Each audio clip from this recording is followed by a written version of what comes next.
De retour dans 100% politique, nous avons un nouveau champion qui s'appelle Nordine Raymond. Et donc, écoutez précisément, il se présente. Pourquoi vous rigolez? Ah, je n'arrive pas. Il se présente. Alors qu'il voulait se moquer de Nordine Raymond. La propriété privée, c'est très sérieux. Il se présente donc à Bordeaux.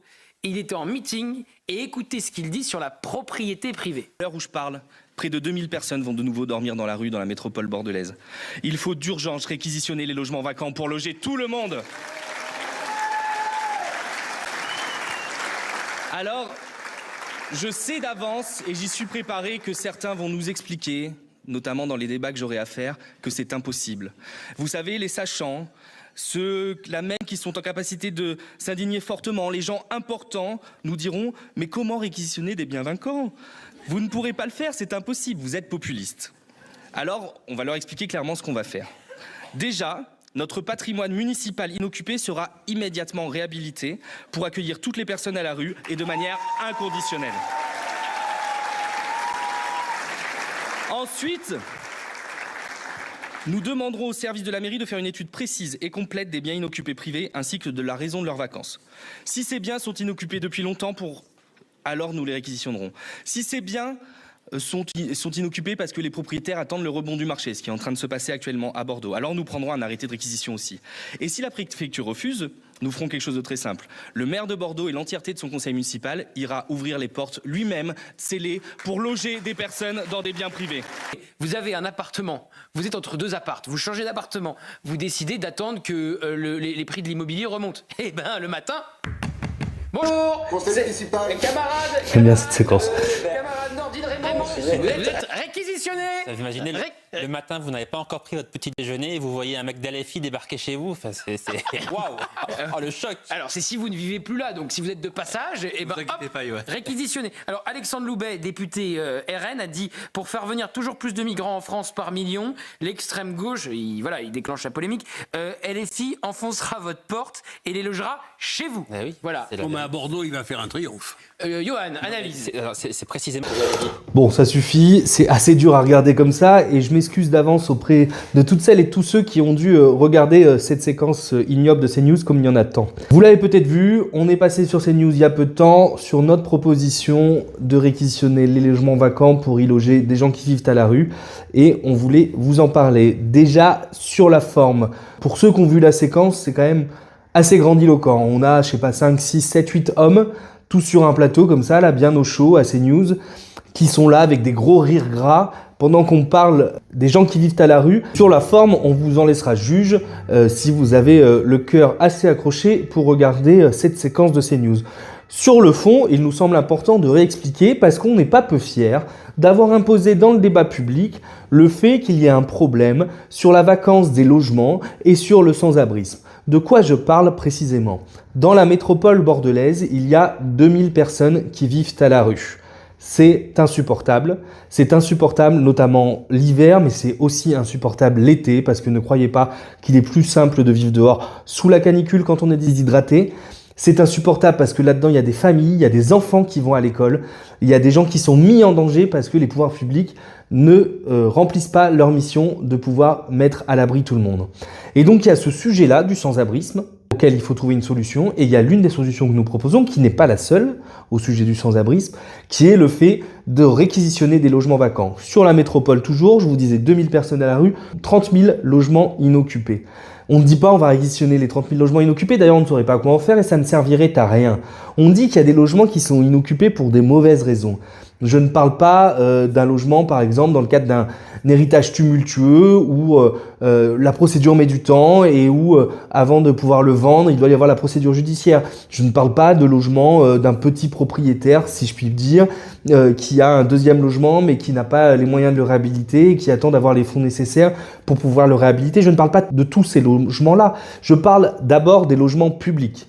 Des biens publics, il y a tout un tas de biens abandonnés de la mairie de Bordeaux, de la métropole de Bordeaux, du département de la Gironde, de la région Nouvelle-Aquitaine qui peuvent être utilisés pour loger des gens et on le sait.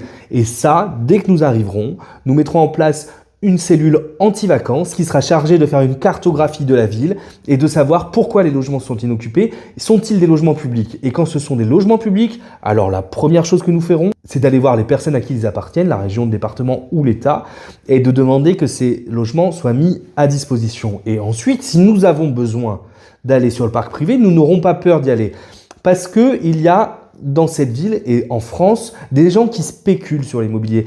Je ne parle pas des gens qui veulent accéder à la propriété. Je ne parle pas des gens qui veulent acheter leur petit appartement pour différentes raisons, pour pouvoir le moduler comme ils le veulent, mais aussi parce qu'ils en ont marre de donner de l'argent à un propriétaire qu'ils ne connaissent pas, pour plein de raisons. D'ailleurs, je pense que nous sommes les seuls à avoir un vrai message sur l'accession à la propriété et à dire que, en effet, c'est une revendication populaire qui s'entend et qui doit être soutenue. Et je vous renvoie pour ça au billet écrit par Antoine Salès-Papou, qui est un excellent billet sur ce sujet-là, après un colloque de l'Institut La Boétie, en présence de K.G. Piketty, qui, vous le savez, avait écrit un livre très intéressant et très important sur l'analyse matérielle que nous avons de la classe populaire maintenant. Les logements de quels on parle, c'est il y a 0,5% des propriétaires, c'est-à-dire très peu de gens. Je pense que si vous regardez cette vidéo, vous n'êtes absolument pas concernés, qui détiennent plus de 10 logements, 10 à 20 logements. Et ces gens-là, une partie de ces logements sont inoccupés parce qu'ils n'en ont pas besoin. Ils n'en ont pas besoin pour vivre, ça ne leur rapporte pas assez, ça ne les intéresse pas.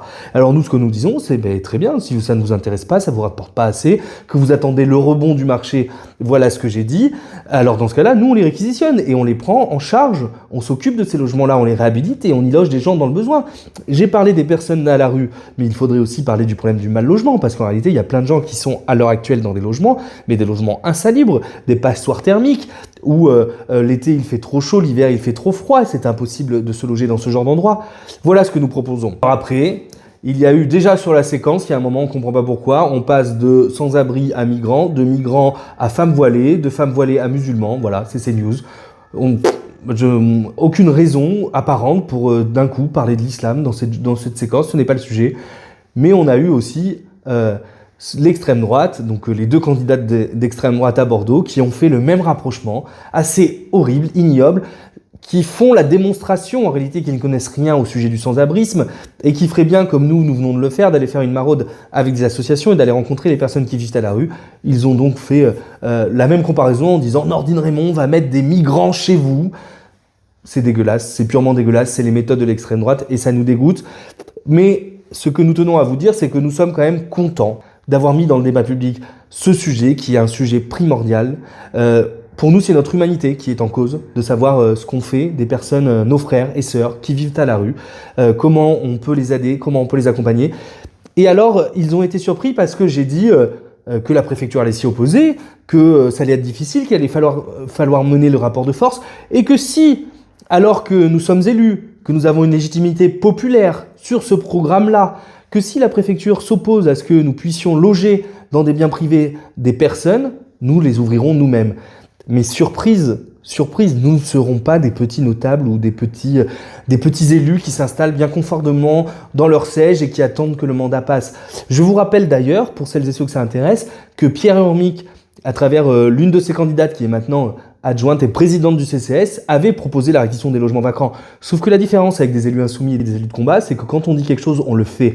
Et que donc si vous votez pour nous, si vous nous donnez la légitimité démocratique d'appliquer le programme que nous présentons devant vous, que nous expliquons à travers toutes ces vidéos, à travers le programme complet que vous allez pouvoir avoir très vite, nous l'appliquerons jusqu'au bout. Et jusqu'au bout, ça veut dire que nous serons des élus de combat. Et les élus de combat, parfois, ça s'oppose à la préfecture, ça fait de la désobéissance civile, parce qu'il y a des causes justes, il y a des causes nobles, il y a des choses qui nous touchent particulièrement, qui nous prend aux tripes. Et nous les insoumis, nous sommes incapables de vivre dans une ville où il y a 2000 personnes à la rue. Et puis ils sont allés tellement loin où ils ont dit « J'espère que cet homme ne fera pas les 5%, je crois que c'est un député MoDem en plus. » Heureusement, je pense que il fera moins de 5 et peut-être que là, pour le coup, il ne sera pas remboursé et il devra rendre son appartement. Je pense que c'est ça qui va se passer. Voilà. Et je pense que ce sera finalement assez normal. Ne sera pas remboursé et vivra à la rue. Alors déjà, ils ne savent rien de ma vie et souvent les commentaires disent « mais prenez-les chez vous ». Et ma vie privée, mais Peut-être que si les gens savaient que nous faisons notre part nous-mêmes, de gens à accueillir chez nous, de solidarité à avoir, d'argent que nous donnons aux associations, de gestes que nous faisons aux personnes dans la rue. Mais bref, c'était pas le sujet, c'était juste pour vous dire que quand même de souhaiter à des gens d'être à la rue, de perdre les élections, cette hargne démontre quelque chose, c'est qu'ils ont peur. Ils ont très peur. Alors leur méchanceté ne nous atteint pas, elle nous fait parfois même rigoler. Parce que la réalité, c'est que ces gens-là sont des ignares et des incultes, ils ne veulent pas réfléchir. C'est d'ailleurs le cas des 2 candidates d'extrême droite. Ils ne veulent pas réfléchir. Il y a un problème, des gens à la rue. Oh là là là, ils ont peur, on ne trouve pas de solution. Et bien nous trouvons et nous cherchons des solutions. Et nous allons continuer d'en proposer sur tous les sujets. Au revoir.